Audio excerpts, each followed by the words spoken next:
This is The Strange Recital, a podcast about fiction which questions the nature of reality.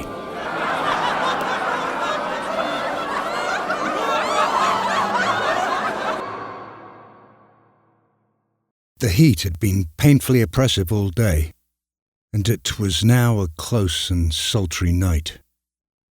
My mother and sister had spoken so many last words, and had begged me to wait another 5 minutes so many times, that it was nearly midnight when the servant locked the garden gate behind me.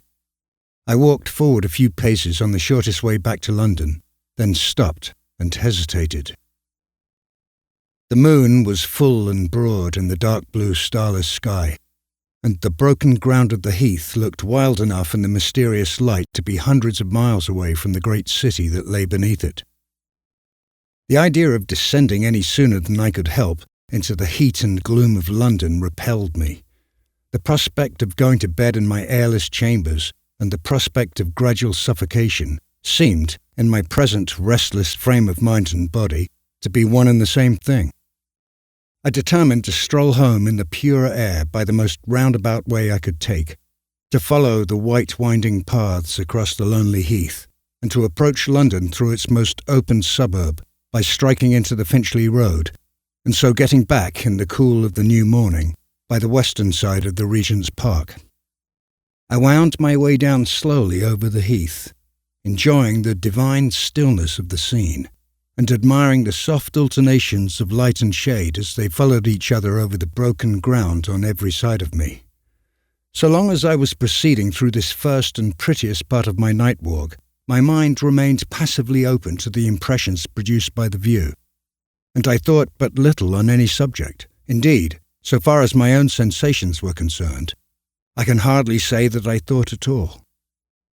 But when I had left the heath and had turned into the by-road, where there was less to see, the ideas naturally engendered by the approaching change in my habits and occupations gradually drew more and more of my attentions exclusively to themselves. By the time I had arrived at the end of the road, I had become completely absorbed in my own fanciful visions of Limmeridge House, of Mr. Fairley, and of the two ladies whose practice in the art of watercolour painting I was so soon to superintend. I had now arrived at that particular point of my walk where four roads met: the road to Hampstead, along which I had returned, the road to Finchley, the road to West End, and the road back to London. I had mechanically turned in this latter direction, and was strolling along the lonely high road, idly wondering, I remember, what the Cumberland young ladies would look like, when, in one moment, every drop of my body was brought to a stop by the touch of a hand laid lightly and suddenly on my shoulder from behind me. I turned on the instant with my fingers tightening around the handle of my stick. There, in the middle of the broad, bright high road, there, as if it had that moment sprung out of the earth or dropped from the heaven, stood the figure of a solitary woman, dressed from head to foot in white garments. Her face bent in grave inquiry on mine, her hand pointing to the dark cloud over London as I faced her. I was far too seriously startled by the suddenness with which this extraordinary apparition stood before me, in the dead of night and in that lonely place, to ask what she wanted. The strange woman spoke first. "Is that the road to London?" she said. I looked attentively at her as she put that singular question to me. It was then nearly 1 o'clock. All I could discern distinctly by the moonlight was a colourless, youthful face, meagre and sharp to look at about the cheeks and chin, large, grave, wistfully attentive eyes, nervous, uncertain lips, and light hair of a pale brownish-yellow hue. There was nothing wild, nothing immodest in her manner. It was quiet and self-controlled, a little melancholy and a little touched by suspicion. Not exactly the manner of a lady, and at the same time not the manner of a woman in the humblest rank of life. The voice, little as I had yet heard of it, had something curiously still and mechanical in its tones, and the utterance was remarkably rapid. She held a small bag in her hand, and her dress, bonnet, shawl and gown, all of white, was, so far as I could guess, certainly not composed of very delicate or very expensive materials. Her figure was slight and rather above the average height. Her gait and actions free from the slightest approach to extravagance. This was all that I could observe of her in the dim light, and under the perplexingly strange circumstances of our meeting. What sort of a woman she was, and how she came to be out alone in the high road an hour after midnight, I altogether failed to guess.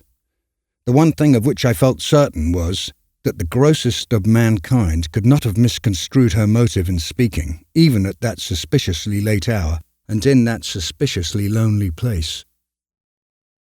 "Do you hear me?" she said, still quietly and rapidly, and without the least fretfulness or impatience. I asked if that was the way to London. "Yes," I replied, "that is the way. It leads to St. John's Wood and the Regent's Park. You must excuse my not answering you before. I was rather startled by your sudden appearance in the road, and I am, even now, quite unable to account for it." "You don't suspect me of doing anything wrong, do you?" "I have done nothing wrong. I have met with an accident. I am very unfortunate in being here alone so late. Why do you suspect me of doing wrong?" She spoke with unnecessary earnestness and agitation, and shrank back from me several paces. I did my best to reassure her. "Pray don't suppose that I have any idea of suspecting you," I said, "or any other wish than to be of assistance to you, if I can. I only wondered at your appearance in the road, because it seemed to me to be empty the instant before I saw you." She turned and pointed back to a place at the junction of the road to London and the road to Hampstead. There was a gap in the hedge. "I heard you coming," she said, "and hid there to see what sort of man you were before I risked speaking. I doubted and feared about it till you passed, and then I was obliged to steal after you and touch you."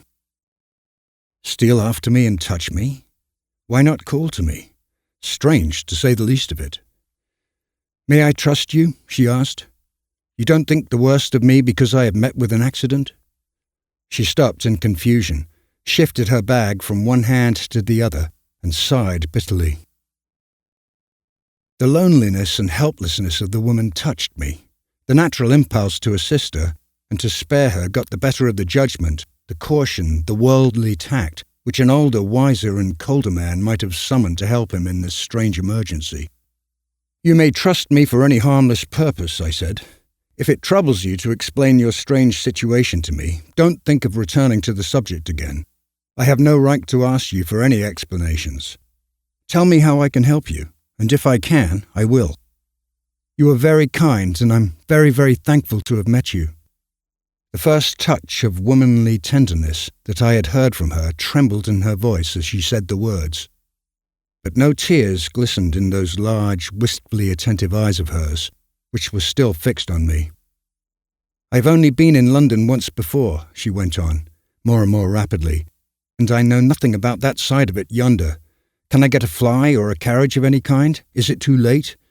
I don't know if you could show me where to get a fly, and if you will only promise not to interfere with me and to let me leave you when and how I please. I have a friend in London who will be glad to receive me. I want nothing else. Will you promise?" She looked anxiously up and down the road, shifted her bag again from one hand to the other, repeated the words, "Will you promise?" and looked hard in my face, with a pleading fear and confusion that it troubled me to see. What could I do? Here was a stranger utterly and helplessly at my mercy, and that stranger a forlorn woman. No house was near, no one was passing whom I could consult, and no earthly right existed on my part to give me a power of control over her, even if I had known how to exercise it. I traced these lines, self-distrustfully, with the shadows of after events darkening the very paper I write on, and still I say, what could I do? What I did do was to try and gain time by questioning her. "Are you sure that your friend in London will receive you at such a late hour as this?" I said. "Quite sure. Only say you will let me leave you when and how I please. Only say you won't interfere with me. Will you promise?" As she repeated the words for the third time, she came close to me and laid her hand, with a sudden gentle stealthiness, on my bosom. A thin hand, a cold hand when I removed it with mine, even on that sultry night. Remember that I was young. Remember that the hand which touched me was a woman's. "Will you promise?" "Yes." One word, the little familiar word that is on everybody's lips every hour in the day. Oh, me, and I tremble now when I write it. We set our faces towards London and walked on together in the first still hour of the new day. I and this woman, whose name, whose character, whose story, whose objects in life, whose very presence by my side at that moment were fathomless mysteries to me. It was like a dream. Was I Walter Hartwright? Was this the well-known, uneventful road where holiday people strolled on Sundays? Had I really left, little more than an hour since, the quiet, decent, conventionally domestic atmosphere of my mother's cottage? I was too bewildered, too conscious also of a vague sense of something like self-reproach, to speak to my strange companion for some minutes. It was her voice again that first broke the silence between us. "I want to ask you something," she said suddenly. "Do you know many people in London?" "Yes, a great many." "Many men of rank and title?" There was an unmistakable tone of suspicion in the strange question. I hesitated about answering it. "Some," I said, after a moment's silence. "Many—" She came to a full stop and looked me searchingly in the face. "Many men of the rank of baronet?" Too much astonished to reply, I questioned her in my turn. "Why do you ask?" "Because I hope, for my own sake, there is one baronet that you don't know. Will you tell me his name?" "I can't, I daren't, I forget myself when I mention it."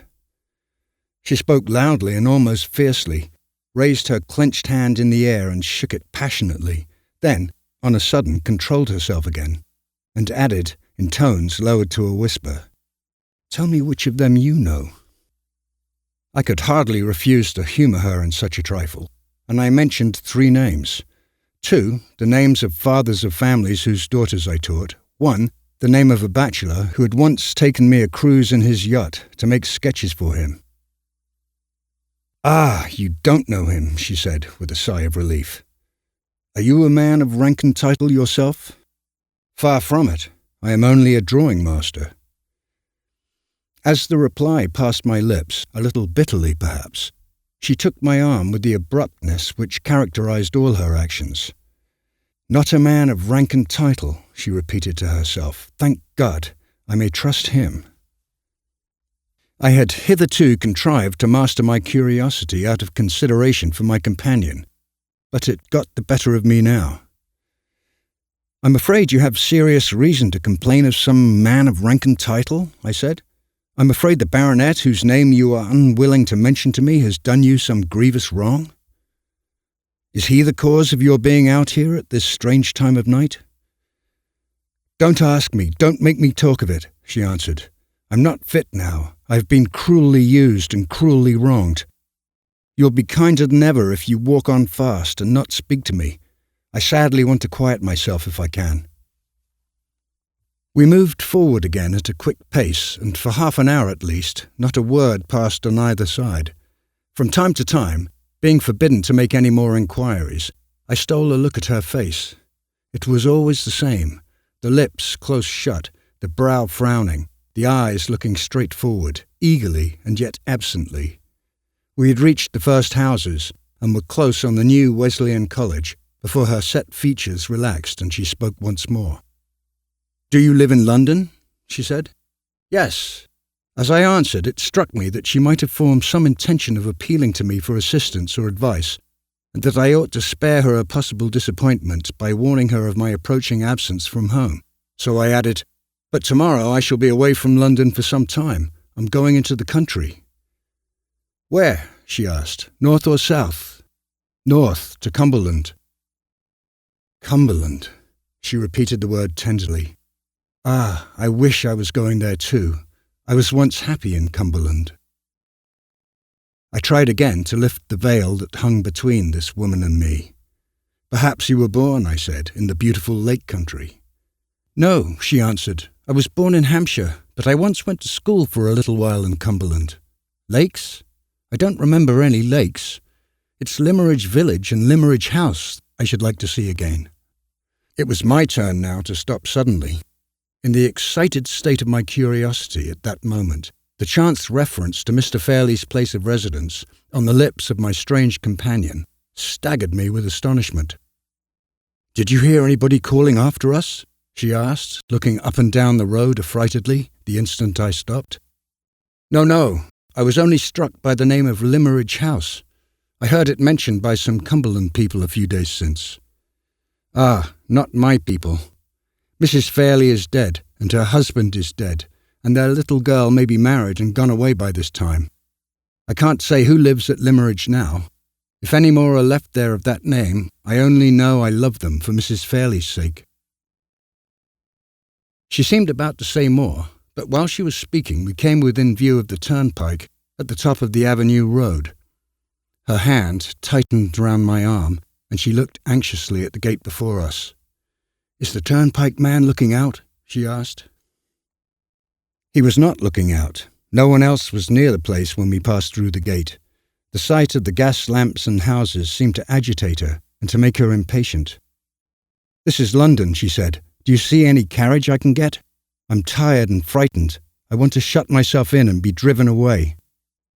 I explained to her that we must walk a little further to get to a cab stand, unless we were fortunate enough to meet with an empty vehicle, and then tried to resume the subject of Cumberland. It was useless. That idea of shutting herself in and being driven away had now got full possession of her mind. She could think and talk of nothing else.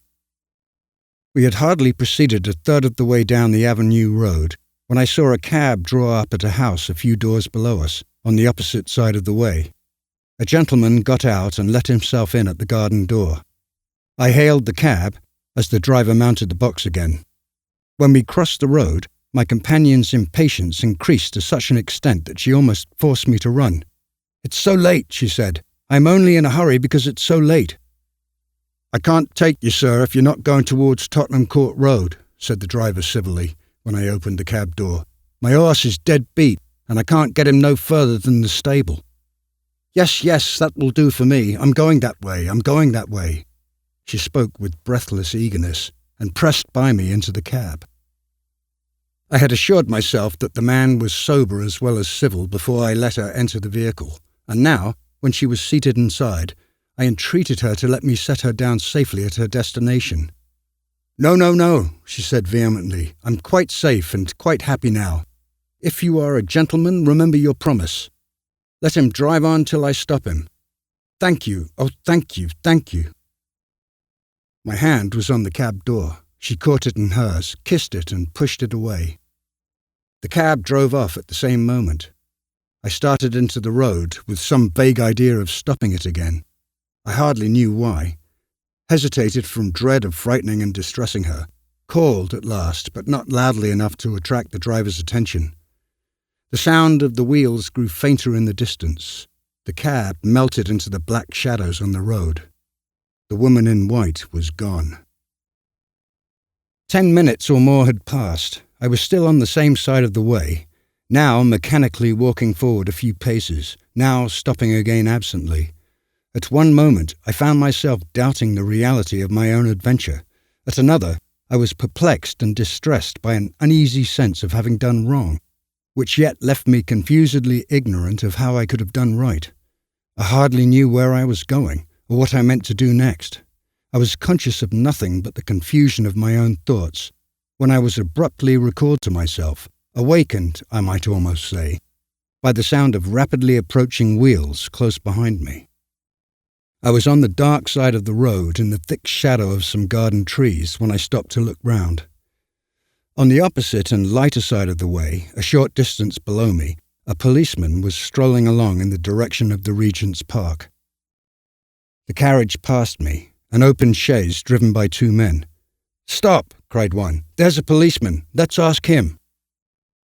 The horse was instantly pulled up a few yards beyond the dark place where I stood. "Policeman!" cried the first speaker. "Have you seen a woman pass this way?" "What sort of woman, sir?" "A woman in a lavender-coloured gown." No, interposed the second man. "The clothes we gave her were found on her bed. She must have gone away in the clothes she wore when she came to us. In white, policeman. A woman in white." "I haven't seen her, sir." "If you or any of your men meet with the woman, stop her and send her in careful keeping to that address. I'll pay all expenses and a fair reward into the bargain." The policeman looked at the card that was handed down to him. "Why are we to stop her, sir? What has she done?" "Done? She has escaped from my asylum. Don't forget, a woman in white. Drive on."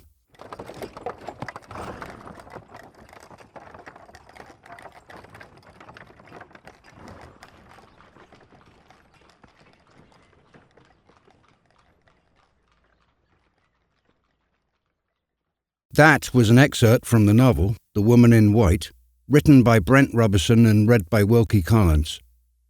Written by Wilkie Collins and read by Brent, and read by Tom Newton.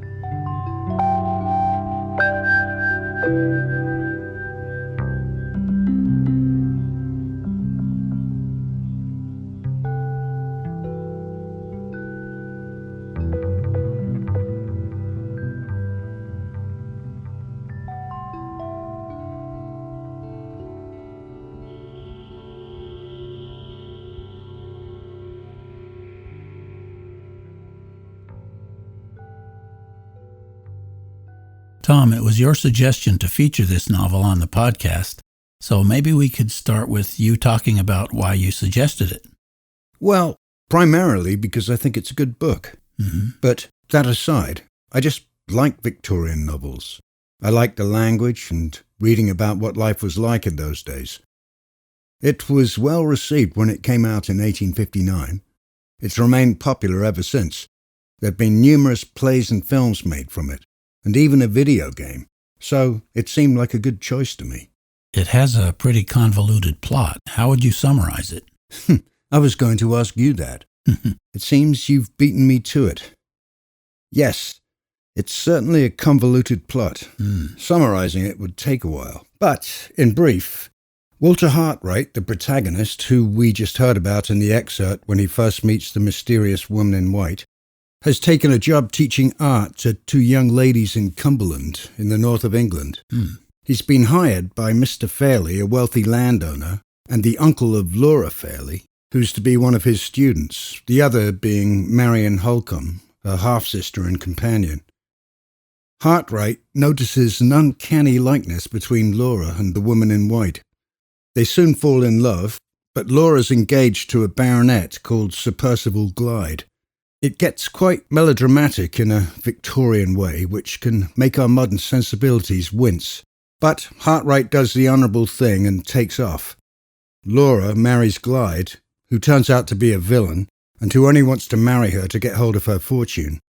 He's aided by his friend, the urbane and equally evil Italian, Count Fosco, the husband of Laura's aunt, who keeps mice and canaries as pets. All kinds of shenanigans ensue. Laura gets drugged and committed to a lunatic asylum and has her identity switched. Hartwright, who's been nursing his broken heart, comes back into the picture and sleuths his way to victory. I'll say no more, other than that I think Collins was using this novel to tackle certain social issues he felt strongly about, namely the treatment of women and their lack of rights, and illegitimacy with all its detrimental effects. Do we have any time left? I think so. Good. Now, I read that one of the reasons The Woman in White is important is that its narrative structure was very unusual for the time. Yeah. Collins tells the story in the voices of several different narrators. That's the kind of thing I like to do in my own work, partly for the sake of variety and my own writing enjoyment, but also because it embeds a fundamental question into the story. What is truth? Is it a matter of perception only, or is it more than that? Perception or perspective? The general consensus is that Wilkie Collins used his legal training to write this way. He said as much himself at the beginning of the book. The story here presented will be told by more than one pen, as the story of an offence against the laws is told in court by more than one witness. Perhaps he was preparing the readers for what would have been an uncommon literary device at the time. In this book, we hear the narrative voices of most of, if not all, the principal characters. He used the same device in some of his other books. It seemed Collins studied law on the insistence of his father, who must have had high expectations for him. His father, William Collins, was a famous landscape painter and member of the Royal Academy. He'd wanted his son to become a clergyman and also a painter, and got him a job apprenticing as a clerk for a tea merchant. Collins stuck it out for 5 years, then went on to study law. He eventually passed his bar exams, but I don't believe he ever practiced law. Later in life, he used that training to help young writers with copyright issues. Wow. Copyright law was very loose at the time. For example, Sir Richard Burton's translation of the Kama Sutra earned a lot of money for various publishers, but none for him.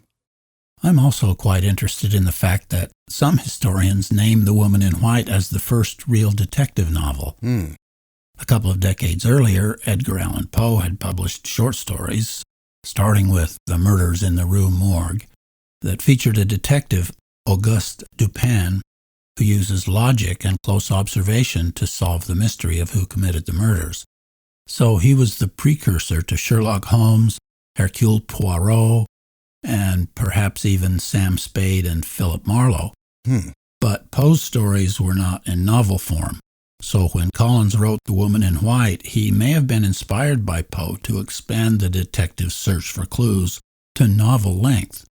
Maybe. Some people even claim that one of his slightly later novels, The Moonstone, may be the best detective story ever written. I should probably read it because detective stories seem to have quite a bit of influence on my own work. You know, the methodical or maybe even obsessive search for truth. Truth that can be either physical or metaphysical, depending on how strictly one sticks to genre conventions. Yes, I like The Moonstone too, though it didn't get good critical acclaim at the time, and apparently Dickens wasn't impressed by it. The detective genre had not been invented or coined then. His mystery books were described as sensationalist novels. I wonder if sensationalism had a different meaning in those days. I also wonder if the seemingly ubiquitous popularity of detective fiction, what you just referred to as the obsessive search for truth, could be a result or expression of evolution. It might be that the ability to solve perplexing problems bestows evolutionary fitness, and that readers of such stories might experience a vicarious boost in that regard. Maybe I'm overthinking it. Probably. I like that evolutionary angle. You mentioned Dickens. I understand that Dickens was a very good friend, even a mentor of Collins, and a collaborator as well. And The Woman in White was originally published as a serial in Dickens' magazine all the year round. Makes me wonder how much of Collins' success was one of those who-you-know things, which is not to detract from his talent. I'm sure many great writers are forever unknown because they lack the right connections. Yeah. I like the idea of the salon culture that flourished in earlier times, groups of creative friends supporting each other's work. I also like the idea of serializing novels, but somehow doing it on the internet loses its charm. Yeah, I agree with you about serializing on the internet. When you see photos of those late Victorian literary magazines, they're really quite beautiful. And of course, there's a quality to holding something in your hand, whether it's real or not. Collins was introduced to Dickens in 1851 by a mutual friend, the painter Augustus Egg, which seems to me a very metaphorically apt name for someone making that introduction. Dickens and Collins became lifelong friends up until Dickens died in 1870. They acted on stage together. Collins even went on tour with Dickens' theatrical group. They'd go on walking tours together in different parts of England. And yes, Collins worked for Household Words, owned by Dickens, until he became financially secure in the 1860s. I'm sure his career benefited from their friendship, but it doesn't really matter, does it? I think he had a genuine liking for Dickens. Yes. And it doesn't diminish his talent, as you say. And, in case you're interested, Collins toured America in 1873, reading his work, and became acquainted with Mark Twain and Oliver Wendell Holmes Sr., among others. It seems that Collins was really not a conventional thinker. He came from a deeply religious family, but he wasn't having any of that. It's odd. He professed to be Christian, but not in a traditional sense. He rejected the institution of marriage and divided his time between two women, one of them a widow with a child that he raised as his own, and the other a much younger woman with whom he had 3 children. You know, it's easy to imagine that such arrangements didn't happen in older, more conservative times, but that's a misconception. Yes, he certainly marched to the beat of his own drum, as that rather militaristic saying goes. It's interesting that both the women he had relationships with were working-class women, and he was middle-class. English society was very stratified at that time. It would be an unlikely match, and not approved of, I imagine. So what was going on there? You know, I have a soft spot for Wilkie Collins. I think he was a really decent person, honest and generous, socially conscious and concerned for the underdog, and obviously intelligent and creative. He also suffered a lot. He began to get attacks of gout in the 1850s, which worsened as the years passed, and which he treated with ever greater amounts of opium in the form of laudanum. So he suffered from both illness and addiction. It killed him at the age of 65 in 1889. The opium crisis just never seems to end. Incidentally, when he was with the younger woman, Martha Rudd, he used the name William Dawson, and she and their 3 children also used that last name. Well, as you might have guessed, I find it really interesting that he used a different name for that other relationship. He doubled himself. Did he behave any differently? Write his signature with the opposite hand? Did he tell people he had a doppelganger living in the neighborhood? It all reminds me of Nathaniel Hawthorne's story, Wakefield. But in Collins' case, his identity was not really hidden. What an interesting life choice. Yeah. And that opioid thing, yes. The drug manufacturers have been trying to kill us for over a century. It's tragic and seems unnecessary. But what would I do if I had unbearable pain? I don't know. I doubt I'd get any writing done. Well, that's all for now. On our next episode, we'll be discussing common harpsichord technique. Can't wait.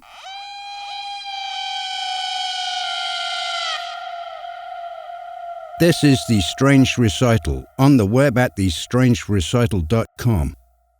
The music on this episode was Protest by XJ5000 from their record album, The James Masons. This is episode 24021.